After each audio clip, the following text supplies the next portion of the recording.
Banksy serait-il confiné dans ce qui est largement considéré comme sa ville natale? C'est en tout cas à Bristol, dans l'une des rues les plus pentues du Royaume-Uni, la Valley Street, qu'est apparue la nouvelle œuvre du mystérieux artiste. Ce dernier vient d'en revendiquer la paternité via son compte Instagram avec pour seul commentaire le nom de l'œuvre, Ahacho. Un graffiti qui se veut être un résumé du drame de la crise sanitaire. Sur cette peinture, Banksy a représenté les principales victimes de la pandémie, à savoir une personne âgée, qui semble contaminée par le coronavirus. Elle éternue tellement fort qu'elle en perd son dentier, expulsée au loin, tout comme sa canne et son sac qui tombent par terre. L'artiste a également tenu à mettre en évidence les aérosols, responsables de la transmission de la maladie, alors que la vieille femme ne porte pas de masque. Si le sujet n'est pas des plus réjouissants, il y en a une qui est aux anges avec cette œuvre, Eileen McKean, la propriétaire de la maison. Comble de l'histoire, cette dernière était sur le point de vendre le bâtiment. Après le passage de Banksy, elle a retiré dans la précipitation l'annonce de vente qui était de 300 000 livres, soit 326 000 €, selon le Daily Mail.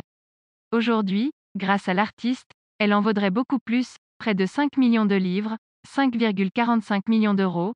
Eileen McKean peut donc s'estimer heureuse, du moins tant que la peinture reste bien à sa place. Plusieurs des œuvres de Banksy ont en effet été vandalisées par le passé, notamment à Folkestone, dans le Kent, où un marchand d'art avait découpé le mur où figurait un des fameux graffitis pour le vendre à Miami. Plus tôt cette année, l'artiste avait également tagué une rame du métro de Londres, que la Société des transports londoniens s'est empressée de nettoyer.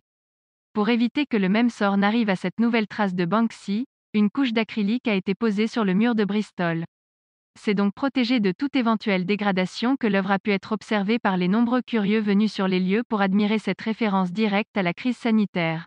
2 premiers cas d'allergie au vaccin recensés au Royaume-Uni. RTL Info 13h, 10 décembre 2020, affaire Maouda.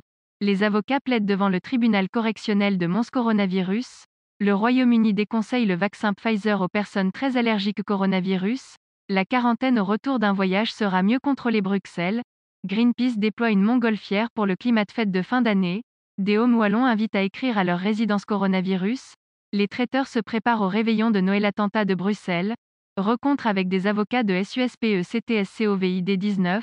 La stagnation des chiffres de l'épidémie continue. Pourquoi? Covid. L'avis de Catherine Linard à propos de la stagnation des CHIFFRES-COVID-19. Assouplissement des mesures sanitaires pour les lieux de culte. Comparution de 3 passeurs irakiens, liés à l'affaire Maouda, à Liège. Racisme lors du match PSG-Başakşehir. Réaction de S. Vermeeren et Monsieur LAYECOVID-19. Afflux de Belges chez les coiffeurs français qui ont rouvert. La zone 30 km/h sera généralisée à Bruxelles dès le 1 2021.